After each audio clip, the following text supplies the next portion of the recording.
नमस्कार, जय श्री राम। दर्शकों, ग्वालियर में बहुत कुछ हुआ।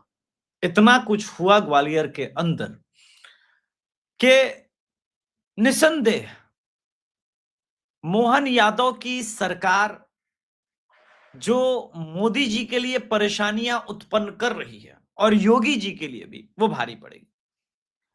ग्वालियर वाले मुद्दे पे एक ही बात कहूंगा कि अनिल मिश्रा स्वयं वकील है और आप लोगों के केस में कोई विशेष दम नहीं था। मैं जानता था इस बात को और मैं वेट ही कर रहा था कि भाई इस पूरे प्रकरण से चीजें उठे और उन्हें बेल मिले।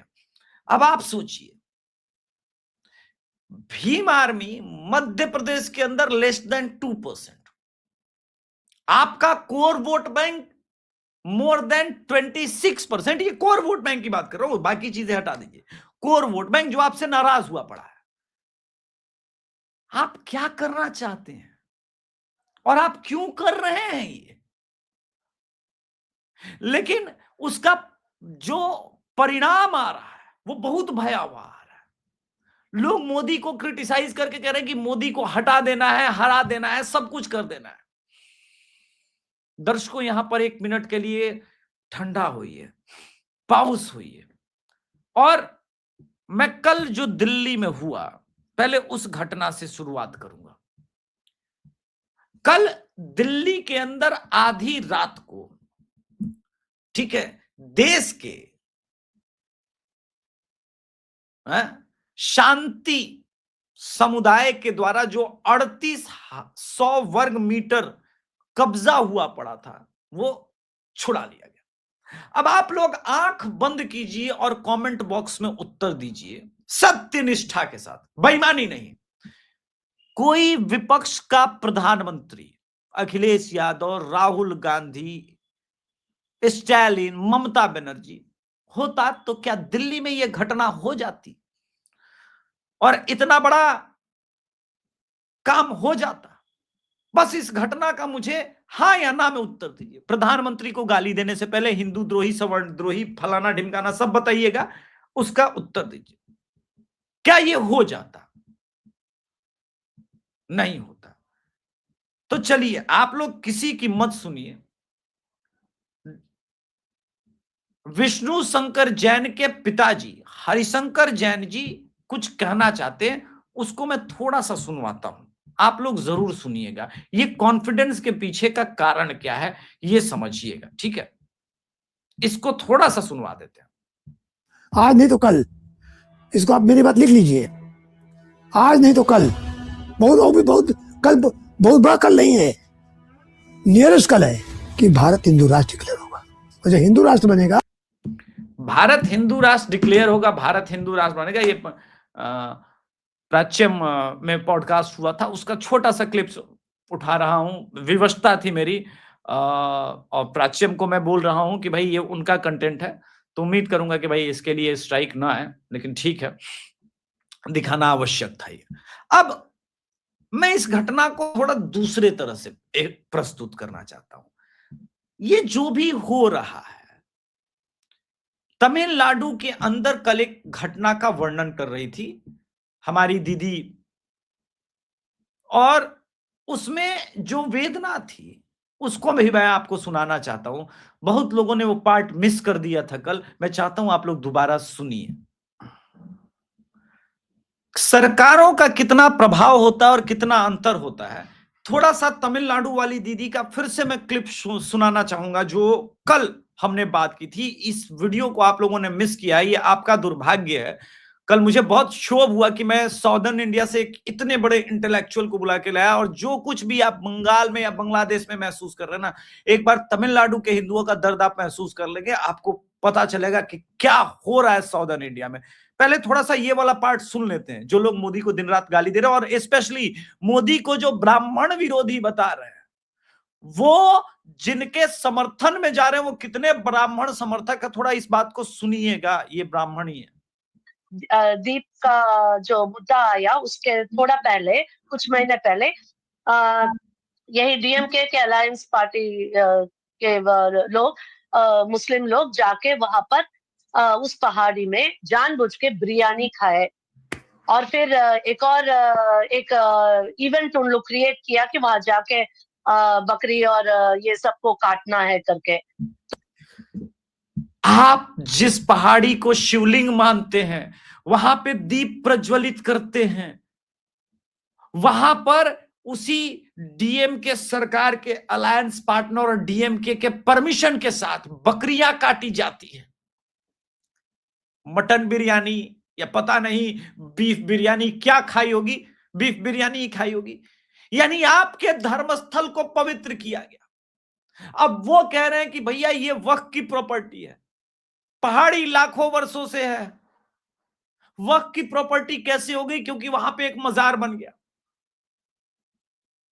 जो इस वीडियो के अंदर विजया दीदी ने अपने हमारे तमिलनाडु में हिंदू भाइयों के साथ, ब्राह्मणों के साथ जो हो रहा है, और आज से नहीं, ब्राह्मणों के साथ वहां पर हो रहा है, कब से हो रहा है, उस वेदना को जब मैं कल समझा हूं, तो मेरे लिए प्रधानमंत्री नरेंद्र मोदी, मैं बताता हूं कि सीने पे हाथ रख के अगर ध्यान दोगे ना, तो मोदी से बड़ा अभी तक इस देश में कोई प्रधानमंत्री ऐसा हिंदू नहीं आया है जिसने, मतलब मैं क्या बताऊं यार,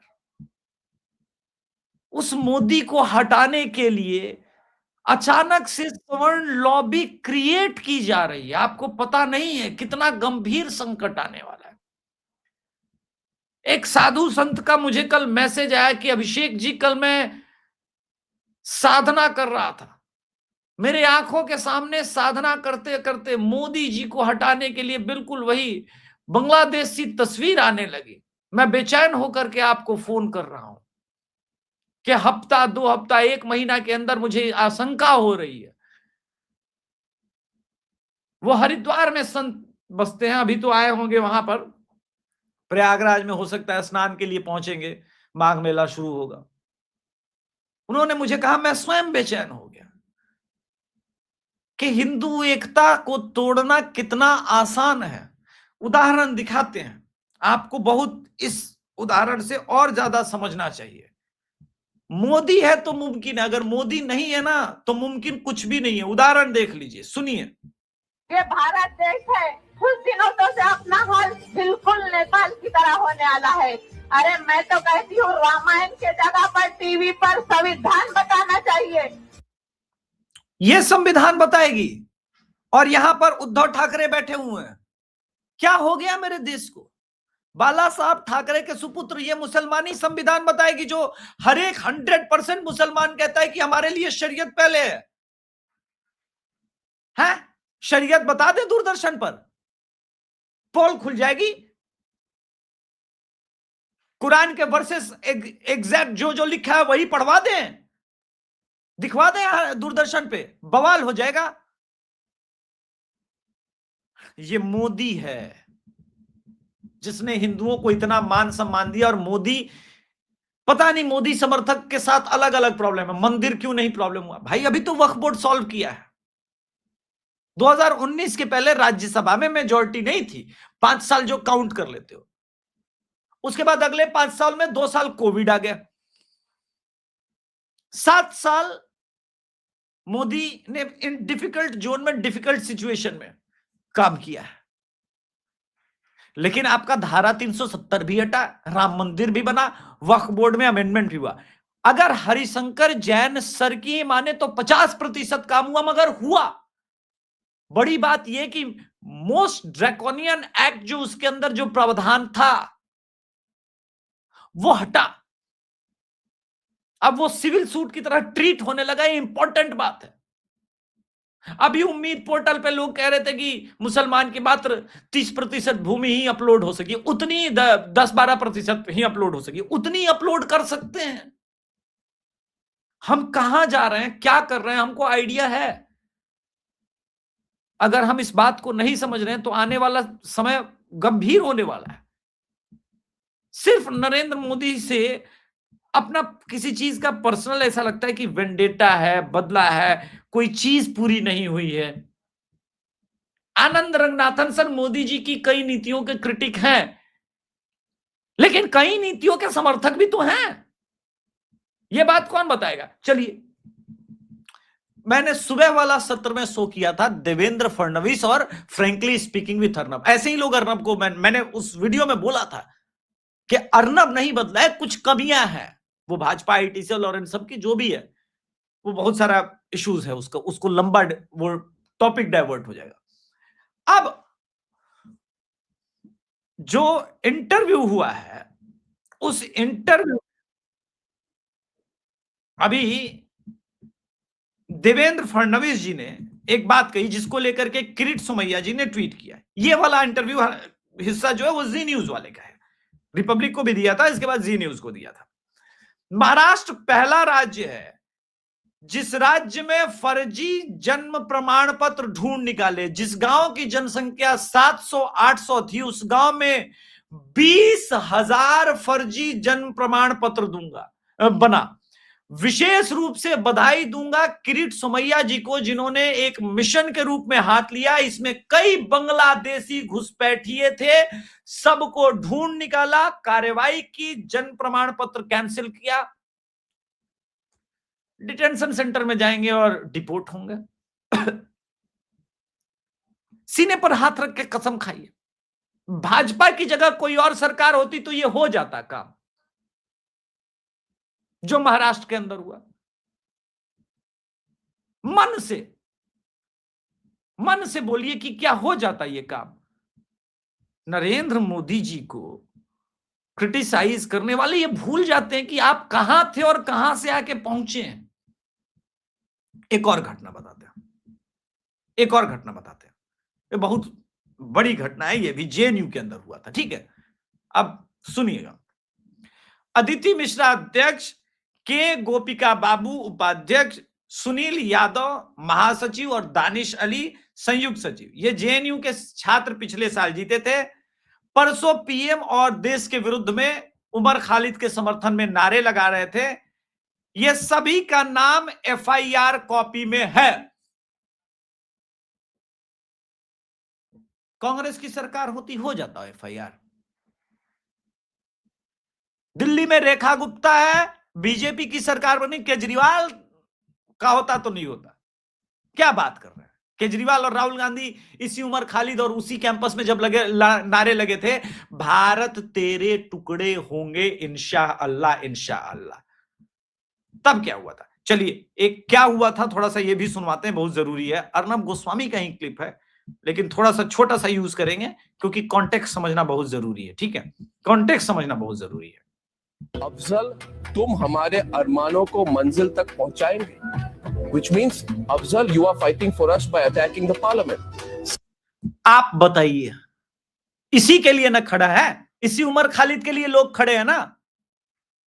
कौन नहीं खड़ा है? कांग्रेस नहीं खड़ा है, ममता बनर्जी नहीं खड़ी है, राजद की नेत्री खड़ी नहीं है, समाजवादी पार्टी की नेत्री खड़ी नहीं है। ये उमर खालिद, मोदी राज नहीं होता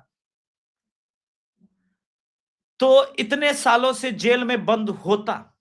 हां या ना, घुमा फिरा के उत्तर नहीं देना है, हां या ना। आप वोट आउट कर दीजिए मोदी जी को, आप भगा दीजिए, हरा दीजिए योगी जी को, लेकिन अंतरात्मा से पूछ के उत्तर दीजिए कि हां या ना। Second, it is nothing cultural when a group of people go and say India go back. Bharat की बर्बादी तक जंग रहेगी, भारत की बर्बादी तक जंग रहेगी का नारा लगाने वाले के समर्थन में सभी खड़े हैं और मोदी ने इनको जेल में रखा है। मोदी देश विरोधी हो गया, मोदी हिंदू द्रोही हो गया। मेजॉरिटी एकमात्र यही देश है और मोदी हिंदू विरोधी हो गया। सवर्ण विरोधी कैसे हो जाएगा? सिर्फ इस वजह से क्योंकि SC/ST एक्ट पर नरेंद्र मोदी ने उस समय कड़े कानून बनाया। उसमें से दो चीजें, ये मैं हमेशा से कहता हूं मोदी जी की सबसे बड़ी गलती में से एक है। लेकिन जिस तरह से नरेंद्र मोदी सरकार को उस समय ट्रैप किया गया था और पूरे देश के अंदर सुप्रीम कोर्ट के जजमेंट के बाद ठीक वैसा ही कांड करने का प्रयास किया गया था जो ये फर्स्ट अटेम्प्ट था। ये सबसे पहला अटेम्प्ट था कि सरकार को 2019 में ही नहीं आने देना है, सरकार को वहीं ध्वस्तीभूत कर देना। ये पहला और सबसे खतरनाक अटेम्प्ट था जिसको मोदी जी ने वही दलित पॉलिटिक्स खेल के उसका विनाश कर दिया। ये पहला ही अटेम्प्ट था। 80% SC/ST के केसेस जो है वो ओबीसी के अगेंस्ट होता है। तो मुझे ये बताइए कि अखिलेश यादव, तेजस्वी यादव, ओबीसी हर बात में ढूंढने वाले राहुल गांधी इस एट्रोसिटी एक्ट के अगेंस्ट में क्यों नहीं थे? वो क्यों विरोध में नहीं गए? उनका तो कोर वोटर ओबीसी होना चाहिए, है नहीं वो अलग बात है, होना चाहिए था। यादव वोट तो उनका था यूपी और बिहार के अंदर, बाकी जगह तो नहीं है, यूपी बिहार के अंदर। और अब तो बिहार के अंदर भी पूरी तरह यादव उनके साथ नहीं है, राष्ट्रवादी यादव ने उनकी औकात दिखा दी, और यूपी में भी राष्ट्रवादी यादव चढ़े हुए हैं। तो मुझे ये बताइए कि जो बचा खुचा है उसके लिए भी संवेदना तो होती, लेकिन ये उस वक्त क्या बोल रहे थे कि मोदी सुप्रीम कोर्ट के कानून को पलटो पलटो। राजनीति में बहुत सारी चीजें ऐसी सिचुएशन बनती है जहां पर आदमी विवश होता है। ये सबसे बड़ा अटैक था। दूसरा अटैक था वो किसान आंदोलन के नाम पर दिल्ली वाला, वो दूसरा था, लेकिन सबसे पहला यही था। जंग रहेगी, which means we will keep fighting a battle till we destroy India. तो क्या डिस्ट्रॉय इंडिया को लेकर के ये जो बैटल की बात हो रही है वो बैटल नहीं चल रहा है इस वक्त? वो बैटल एक कंटिन्यूअस मॉडल के तौर पर नहीं चल रहा है। अरे मित्रों, चल रहा है, यही तो मैं दिखाना चाह रहा हूं, चल रहा है, यही तो समझाना चाह रहा हूं कब से। आज अगर हम सवर्ण, दलित, ओबीसी, ईबीसी के नाम पे बच जाएंगे, ये देश नहीं बचेगा। इतना टाइम नहीं है भारत के पास, इतना टाइम नहीं है। उदाहरण देता हूं, एक और छोटा सा उदाहरण है। तो ये देशभक्त चैनल, पता नहीं स्ट्राइक मारेगा या नहीं मारेगा, लेकिन छोड़ो, मैं वीडियो नहीं दिखाता हूं, स्क्रीनशॉट दिखाता हूं। इसका नाम है अभिषेक बनर्जी। ये जो है सामने, अभिषेक बनर्जी द देशभक्त नाम का यूट्यूब चैनल चलाता है। लिबरलों का ये अभी ध्रुव राठी के बाद वाला अब्बू है। This man was praising Mohammad Yunus, और वो मोहम्मद यूनुस कह रहा है कि भारत की एकता, अखंडता, स्वर्णिटी घंटे पर हम 7 सिस्टर्स को तोड़ देंगे। जी, इसने कहा है। और हिंदू के साथ जो इस वक्त पूर्वी बंगाल में हो रहा है, यह स्वयं बंगाली है, यह स्वयं बंगाली और बंगाली हिंदू है। इस बात को आप लोग समझिएगा। अभिषेक बनर्जी आज बांग्लादेश के अंदर होता ना, इसका जीवन स्वयं संकट में होता। पूर्वी बंगाल में होता तो ये जो इतनी ऐसी बातें कर रहा है ना, ऐसे उंगली कर करके मोहम्मद यूनुस के साथ मित्रता करने को ज्ञान दे रहा था, और और शेख हसीना को लौटाने की बातें कर रहा था इंटेलेक्चुअल बनके। ये आज बांग्लादेश में होता तो या तो वैसे जिस रास्ते पर ये इस्लाम अपना भी चुका होता, मुझे कोई संदेह नहीं है, यह आदमी मुसलमान बन चुका होता है, क्योंकि इनके पास रीढ़ की हड्डी है कहां, इनके पास अपना कोई अस्तित्व नहीं है। लेकिन आप और मैं, हम लोग कहां जाएंगे यार? यही छोटा सा देश है, बहुत बड़ा देश नहीं है, छोटा सा ही देश है। इसलिए मैंने कहा मोदी है तो मुमकिन है। आज ये जो डरा हुआ है लोग ना, दिल्ली पुलिस पे पत्थरबाजी करने वाले लोग पकड़े जा रहे हैं। आपको पता, उनमें से एक समाजवादी पार्टी का आदमी, एमपी है, एमपी। आपको विश्वास नहीं होगा, हाँ, मैं बता देता हूं, ठीक है। समाजवाद, ये ठीक है, पंजन्या का न्यूज है, ऑफिशियल है, ठीक है। पंजन्या ने पूरा एक चीज दिखाया। दिल्ली में पत्थरबाजी कांड में बड़ा खुलासा। सपा सांसद मोमिनुल्लाह नदवी मौके पर मौजूद, भीड़ को उकसाने का आरोप। दिल्ली स्थित तुर्कमान गेट के पास अवैध कब्जे को हटाने गई एमसीडी टीम पर पत्थरबाजी करने में उत्तर प्रदेश के रामपुर के समाजवादी पार्टी के सांसद मोहिबुल्लाह नदवी का नाम सामने आया है। आरोप है रात को भड़काया है। कौन समझते हैं? कौन? यहां अंदर तक इंजेक्ट जो होता है समाजवादी पार्टी का नेता, सवर्णों के अंदर आग लगाई जा रही है कि हरा दो योगी को, हरा दो योगी को। सबसे पहले तुम लटकोगे, सबसे पहले तुम लटकोगे। सवर्ण क्या है? जो विचार से, ज्ञान से और धन से, उसी को सवर्ण कहते हैं। जहां धन नहीं भी है और फिर भी ज्ञान है, ये कौन सा ज्ञान है? हमारी सोच कितनी क्षणभंगुर हो गई है। हम अपना ही भविष्य देखने से इनकार किए जा रहे हैं। अरे क्या मूर्खता है! जो मंडल कमीशन का वो पूरा ये था, उसकी काट जो है वो दलित पॉलिटिक्स का, उनके बीच से ही हिंदू को आइडेंटिफाई करके लेके आएंगे, उनके बीच से ही लेके आएंगे, तभी होगा। लालू प्रसाद यादव के हार का, राजनीतिक हार का क्लासिक केस का उदाहरण आप समझिए। क्लासिक केस है, केस स्टडी है। वरना 1996-97 में इस पूरे देश में कोई सोच नहीं रहा था, कोई कह नहीं रहा था कि लालू प्रसाद यादव इतने लंबे समय तक सत्ता में नहीं आएंगे। आज उनके पास यादव वोट बैंक नहीं है, लौ कुछ समीकरण नहीं है, दलित वोट बैंक नहीं है। ये सब कभी पूरा वोट लालू प्रसाद यादव का हुआ करता था। ये सोचा क्यों नहीं है? सोचा कभी? केस स्टडी किया इस बात का? नहीं। उसका कारण घोटाला नहीं है, परिवार नहीं है, ना ना ना ना। उसका कारण यह है कि लौकुश समाज के पास आज अपना नेता है। वो हिंदू हो सकता है और प्रचंड हिंदू हो सकता है। सम्राट चौधरी है, भाजपा का डिप्टी सीएम, प्रचंड हिंदू है। अभी कल भी 2 मल्लेच्छों के साथ उपचार किया है बिहार पुलिस ने। तो ये राजनीति है। यहां सही और गलत के अलावे भी एक मिडिल लाइन होती है। इस बात को समझना बहुत आवश्यक है।